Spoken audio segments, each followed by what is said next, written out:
Olá, nono ano, tudo bem? Vamos dar continuidade ao nosso conteúdo, dessa feita na página 138, e vamos trabalhar os conflitos no Oriente Médio. Vimos a Revolução Chinesa, Vimos a formação da China nacionalista a partir do comunismo tomando conta da China no contexto de Guerra Fria. A China ainda hoje é uma república socialista, é um país comunista, socialista, onde tem um único partido, o Partido Comunista Chinês domina o país até hoje, com a economia de mercado voltado para atender as necessidades do país, tá? Então, no contexto de Guerra Fria, um dos outros conflitos que houveram foi a Guerra da Coreia, a Guerra do Vietnã, tá? E como se deu esses conflitos no Oriente Médio? A região da Coreia, que é o conflito da Guerra da Coreia, tá? A região da Coreia, ela foi anexada pelos japoneses em 1910, Ela foi anexada aos territórios japoneses pertencentes ao Japão em 1910. E no final da Segunda Guerra Mundial, o território foi dividido em duas zonas de ocupação. Em 1948, essas duas zonas de ocupação deram origem a dois países soberanos: a Coreia do Norte, socialista, sob a hegemonia soviética, e a Coreia do Sul, capitalista. Então, o que é que nós vimos no período da Guerra Fria, Cris? No período da Guerra Fria, havia dois grupos políticos poderosos para dominar a hegemonia do mundo. De um lado, capitalistas, liderados pelos Estados Unidos e acompanhados pela Inglaterra e França, e do outro lado, a União Soviética, liderada pelos países socialistas, o leste europeu, boa parte dos países da Europa Central ali, e alguns países que se aderiram a essa grande potência. Então, Estados Unidos, a potência mundial capitalista, e União Soviética, a potência mundial socialista. Então, em todos os conflitos que houve no mundo, de um lado estavam os comunistas, de outro os capitalistas, como nós vimos hoje na nossa realidade social.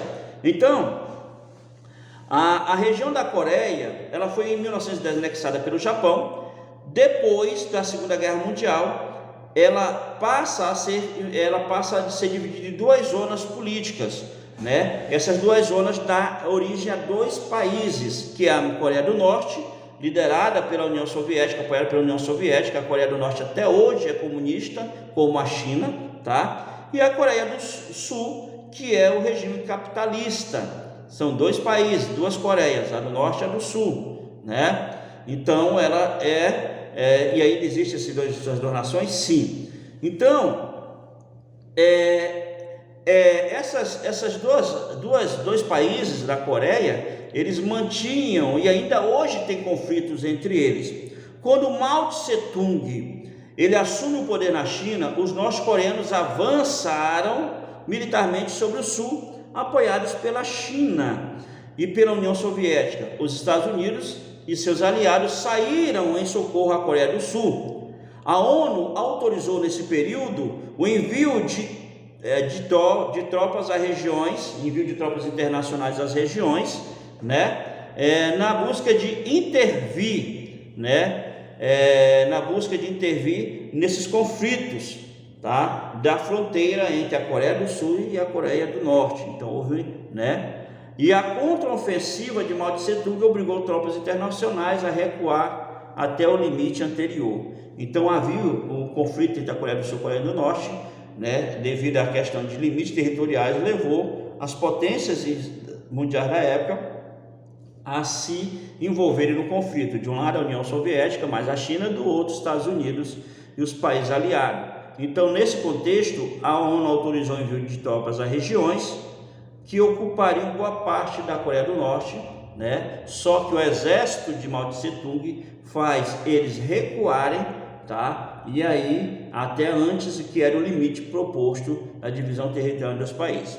Em 1953, soviéticos e estadunidenses negociaram um cessar-fogo que culminou no fim da guerra e na manutenção da divisão da Coreia. Mais de 1 milhão de pessoas perderam vidas nesses conflitos. Outro conflito que envolveu as duas nações foi a Guerra do Vietnã. Que foi isso? Desde 1860, a Indochina era colônia da França. E na Segunda Guerra Mundial foi ocupada pelo Japão. Então o Japão ocupou, anexou a Coreia, depois da Segunda Guerra Mundial ele perde o poder sobre essa região e é dividido em duas partes. Mas em 1860 a Indochina era colônia do Japão, era colônia da França, e na Segunda Guerra Mundial ela foi ocupada pelo Japão. E nesse contexto da ocupação japonesa da Indochina, o líder guerrilheiro de libertação da Indochina, Ho Chi Minh, mobilizou os camponeses na luta contra os colonizadores japoneses e franceses. Então, em 1860, a Indochina era colônia da França. Na Segunda Guerra Mundial, foi ocupada pelo Japão. E nesse contexto de ocupação e dominação japonesa, franco-japonesa, o líder guerrilheiro de libertação nacional, Ho Chi Minh, ele vai mobilizar camponeses na luta contra os colonizadores japoneses e franceses, E depois da derrota japonesa na Segunda Guerra Mundial, em 1945, o movimento ampliou sua atuação e conseguiu expulsar os franceses, Os franceses.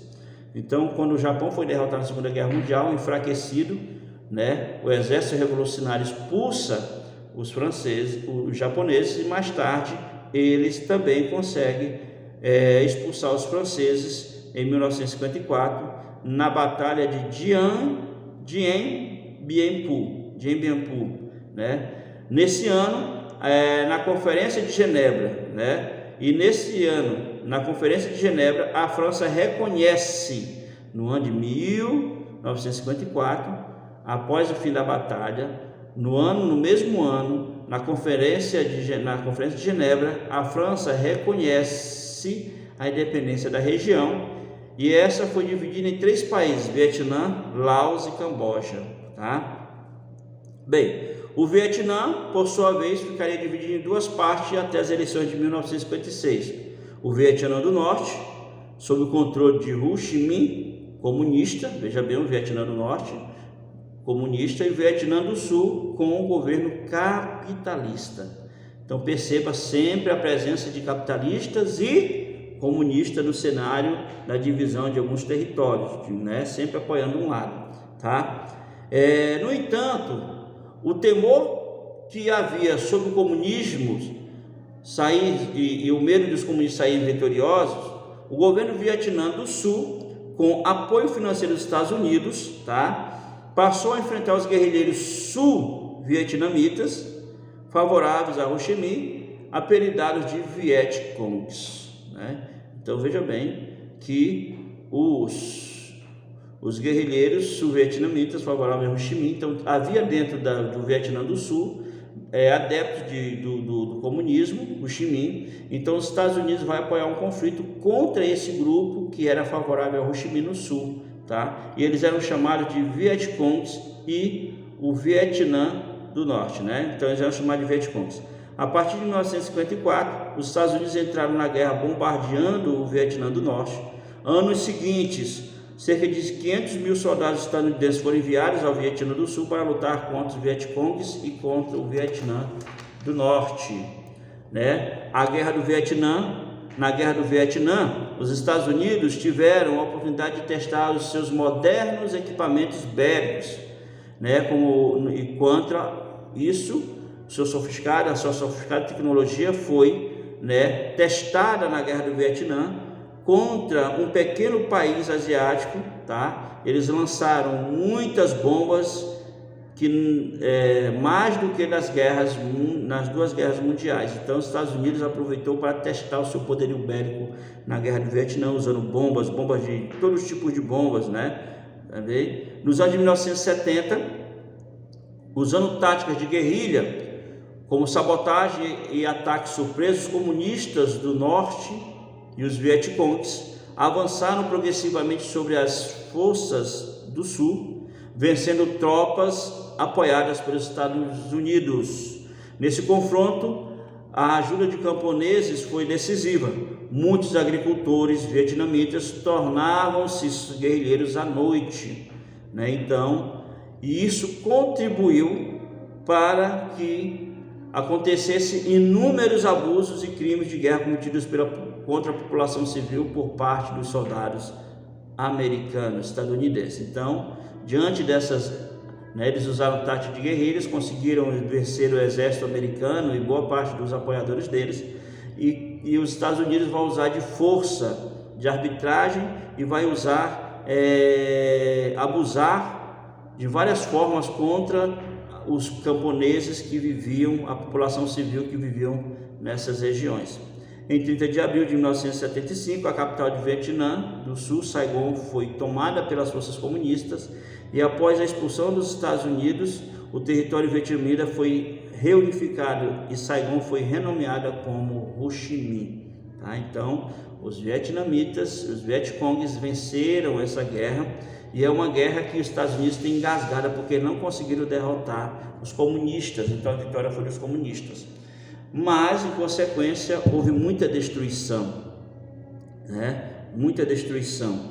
A destruição do Vietnã foi imensa, mais de 1 milhão de mortos entre soldados e um número ainda maior entre os civis. Os Estados Unidos, entre os estadunidenses, morreram 57 mil soldados e mais de 100 mil ficaram feridos. O retorno das feridas dos Estados Unidos e a transmissão, o retorno dos feridos aos Estados Unidos e a transmissão de cenas de combates pela televisão provocaram uma forte oposição à guerra na população estadunidense, com protestos de soldados veteranos, estudantes intelectuais. Então a repercussão do conflito a nível mundial faz com que boa parte da opinião pública seja contrária ao conflito, e isso vai fortalecer ainda mais o desejo da opinião pública mundial pedir o fim do conflito e a saída dos Estados Unidos da guerra.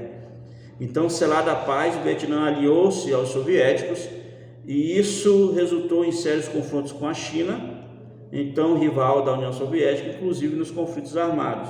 Laos e Camboja também foram palco da instabilidade e violência.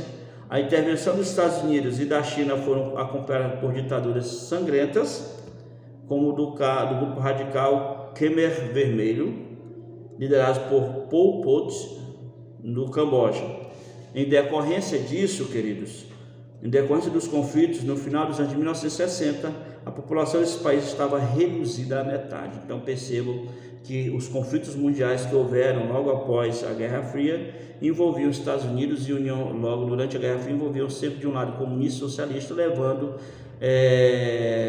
esses dois países a apoiar os movimentos e dar forças e preparar com armamentos os grupos divergentes. Então percebam, então o Vietnã é um caso desses, como a Guerra do Oriente, como a Guerra da Coreia e como a Guerra do Vietnã, ok? Então boa aula para vocês e boa semana.